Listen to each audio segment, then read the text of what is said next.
नमस्कार दोस्तों, कैसे हो आप सारे लोग? आशा करते हैं कि क्रिसमस ईव किसे क्रिसमस ईव ही है एक्चुअली। आज 24 दिसंबर है, राइट?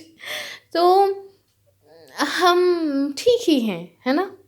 ठंड किसी को नहीं लगा है। इसी शुभ कामना के साथ चलिए शुरू करते हैं। मैं लॉकडाउन के समय जिस किताब को उपनिषद अखंड संस्करण जो सॉफ्ट कॉपी मैंने डाउनलोड कर पाई थी, उसी सॉफ्ट कॉपी से आज मैं पढ़ने जा रही हूँ कठोपनिषद के अगले मंत्र की पाठ। तो चलिए शुरू करते हैं। उपनिषद ये जो किताब है ये अखंड संस्करण है जो प्रकाशित हुई है हरप प्रकाशनी से। और इस किताब की अनुवादक और संपादक हैं अतुल चंद्र सेन, सीतानाथ तत्भूषण और महेश चंद्र घोष महाशय। तो चलिए दोस्तों, हम पहुंच जाते हैं कठोपनिषद के शुरू में। हर कोई उपनिषद या हर कोई काम शुरू करने से पहले मन को शांत करने की ज़रूरत है। तो चलिए शुरू करते हैं शांति पाठ से। ओं सह नावधतु सहनो भुनक्तु सह वीर्यं करवावहै तेजस्वी नावधितमस्तु मा विद्विषावहै। ओं शांति शांति शांति। अर्थात आचार्य और शिष्य हमारे उभय को ब्रह्म तुल्य भाव से रक्षा करें। ब्रह्म हमारे उभय को विद्या फल तुल्य भाव से भोग करवाएं। हमारे उभय को वे समभाव से विद्या लाभ की उपयुक्त वीर सामर्थ्य लाभ करने के लिए तैयार कर पाए, ऐसे ही हमें आशीर्वाद दे। हमारे अध्ययन वीर्यशाली हो, अर्थात हमारा लब्ध विद्या सफल हो। हम परस्पर को द्वेष ना करें। हमारे आध्यात्मिक, आधिदैविक और आधिभौतिक ये त्रिविध विघ्न का शांति हो। इसी शुभकामना के साथ चलिए शुरू करते हैं कठोपनिषद के पाठ। कठोपनिषद हम प्रथम अध्याय के प्रथम बल्ली को हम पढ़ लिए हैं। कितना अनुधावन कर पाए हैं पता नहीं, लेकिन हाँ इतना जान चुके हैं कि नचिकेत कौन थे और कैसे वो यमलोक में पहुँचे, फिर वहाँ पर कैसे उनको 3 वर प्राप्ति के आशीर्वाद मिले और वहाँ पर वो तीसरे वर 2 वर तो उनको मिल गए, पिता की शांति, मन की शांति, और दूसरे वर में उनको अग्निविद्या लाभ भी हो गई। लेकिन जहाँ तक वो आत्म तत्व जानने की कोशिश की, प्रार्थना की, तो यमराज उनको खूब सारे सांसारिक लोभ से लुभाने की कोशिश करते रहे। लेकिन आखिरकार क्या हुआ, वो नहीं भट गए। तो फिर हम शुरू किए थे द्वितीय वल्ली की पाठ, और वहाँ पर हम कहाँ तक पहुँचे हैं एक बार पीछे मुड़ के याद कर लेते हैं। अन्नत श्रेय अन्न दूतैव प्रेयस्ते उभे नानार्थे पुरुषं सीनीतः तयो श्रेय आददानस्य साधु भवति हीयते अर्थात जउ प्रेय वृणीते।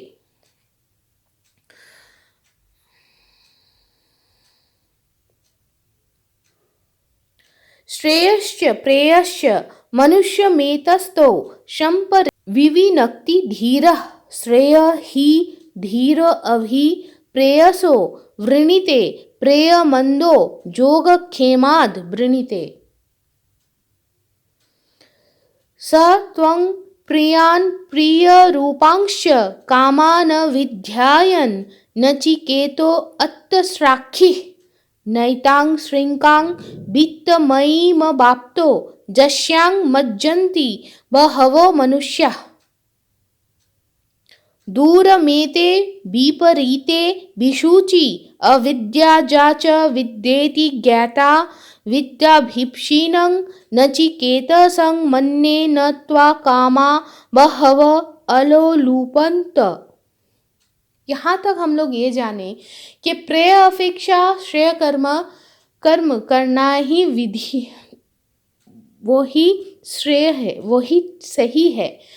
और विद्या और अविद्या मार्ग जो है, दोनों का फल अलग है, दोनों का अंतिम गंतव्य अलग है। मतलब कहाँ पर जाके आप रुकते हो, उन कर्म पंथाओं को अगर आप अगर हम लेते हैं, उनको धारण करते हैं या उनके ज़रिए हम अगर चलना शुरू करते हैं, हमारा साधना अगर हम शुरू करते हैं, तो हम कहाँ पहुँचते हैं ये सारे हमें पता चला।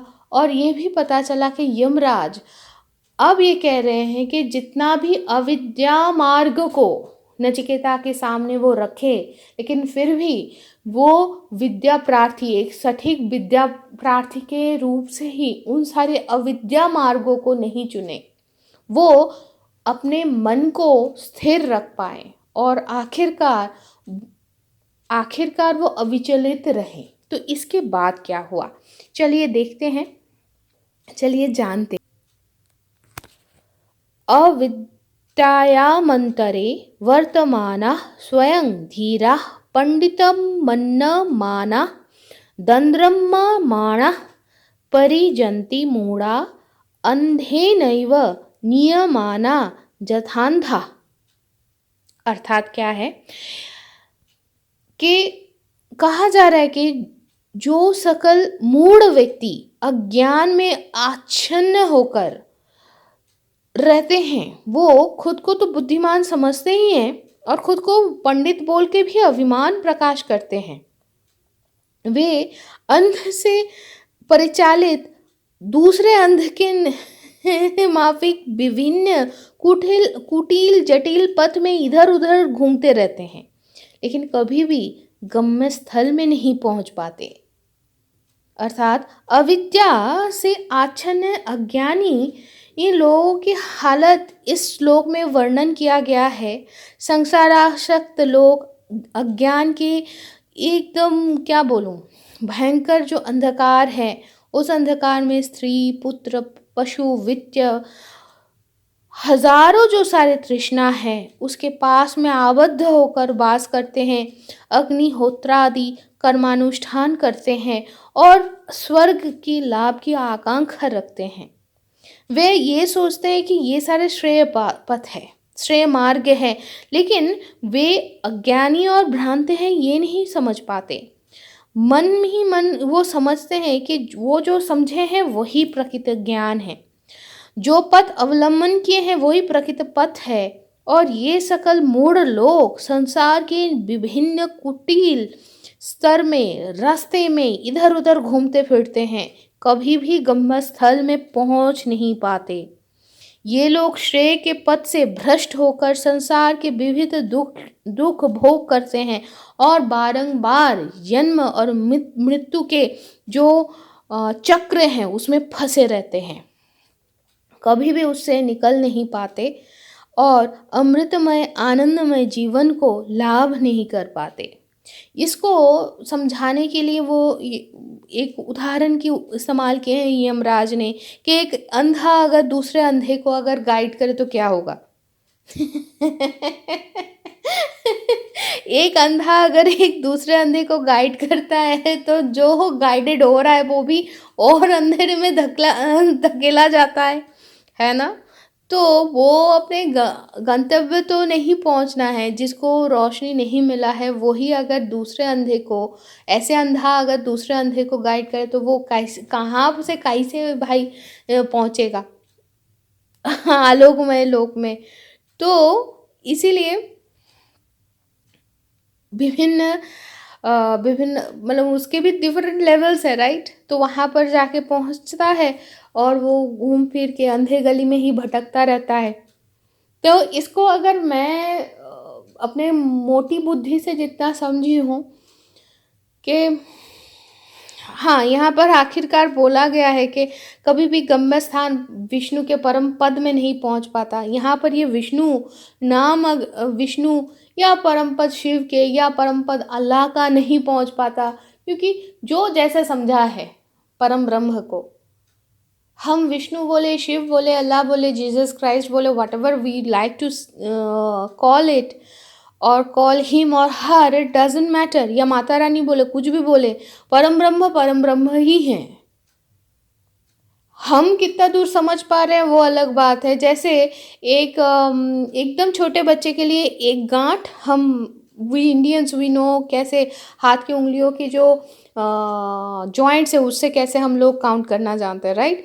तो बांग्ला में एक एक जॉइंट को, उंगली के एक एक जॉइंट को कहा जाता है गांठ। तो एक गांठ और दूसरे गांठ मतलब दो, राइट। एकदम किंडरगार्टन में बच्चे के लिए वही है, 1+1 2, 1 joint plus 2 second joint equals to 2 joints, right. फिर जब थोड़ा सा आगे बढ़ते हैं तो 1+1 इक्वल्स टू 2, और थोड़ा अगर आगे बढ़ते हैं तो तब हमारे लिए 1 पॉइंट, उसके बाद 1,00,000 जीरो के बाद 1 हमारे लिए एक ही है, लेकिन किसी के लिए एक ना भी हो सकता है। तो उस उच्चतर कोटि में अगर कोई पहुंच जाता है तो उसके लिए 1+1 इक्वल्स टू 2 ये ना भी सत्य हो सकता है। उनके लिए 1+1 नॉट इक्वल्स टू 2 भी हो सकता है। It can be greater than that और it can be lesser than that. तो हम कौन से लेवल में पहुँचे उस हिसाब से हम समझेंगे परम ब्रह्म कहाँ है। लेकिन एटलीस्ट परम ब्रह्म की तरफ सटीक राह में अगर हम चलना शुरू करते हैं तो पहुँच तो कभी ना कभी जाएंगे। और वो सटीक राह क्या है, जैसे श्री रामकृष्ण देव बहुत सुंदर से बोले थे कि गुरु को जांच के लेना होता है, क्योंकि वो वैसे तो नहीं है। वैसे ये भी बात है कि हम तो अंधे हैं भाई, हमारे तो हमारे आंखें खोलते हैं हमारे गुरु, तो अंधा होके उनको कैसे आंकलन करें। लेकिन हाँ, उनकी कृपा अगर रहे, परमेश्वर की कृपा, माँ बाबा की आशीर्वाद अगर है, परमेश्वर की अगर इच्छा है तो सद्गुरु मिलते हैं। और फिर उनका जो हाथ हम पकड़ के चलना शुरू करते तो वो खींच के हमें निकाल देते हैं। हमें प्रेय अपेक्षा श्रेय पथ में हमें वो ही खुद धकेल के निकाल देते हैं। और आजू बाजू जितने ज्ञानी, जितना अज्ञानी, जो भी लेवल के जो भी व्यक्ति मिले, वो कुछ आपके जीवन में तात्कालिक आपको थोड़ा सा आगे पीछे करने की कोशिश करते हैं, लेकिन आखिरकार आपका ढाल आपके गुरु है, आपके माँ बाबा की आशीर्वाद है, हमारे माँ बाबा की आशीर्वाद है और भगवान की इच्छा है। तो और एक बात है, हम जीवन में किसके साथ मिल रहे हैं, वो ज्ञानी है अज्ञानी है, मतलब उनका थाक, साधना का थाक लेवल कहाँ है, वो आंकलन करने का काम हमारा नहीं है। क्योंकि हम नहीं जानते वो जीवात्मा कितने लाखों करोड़ों बार जन्म ले चुका है और वो कितनी बार आगे गया है, कितनी बार पीछे आया है, हमें नहीं पता। तो हर एक जीवात्मा बहुत सारा साधना ऑलरेडी कर चुका है और हम सारे हमारे गंतव्य तक ज़रूर पहुंचेंगे। इसी शुभकामना के साथ आज के लिए शमिता आप लोगों से इजाज़त लेती है। टाटा।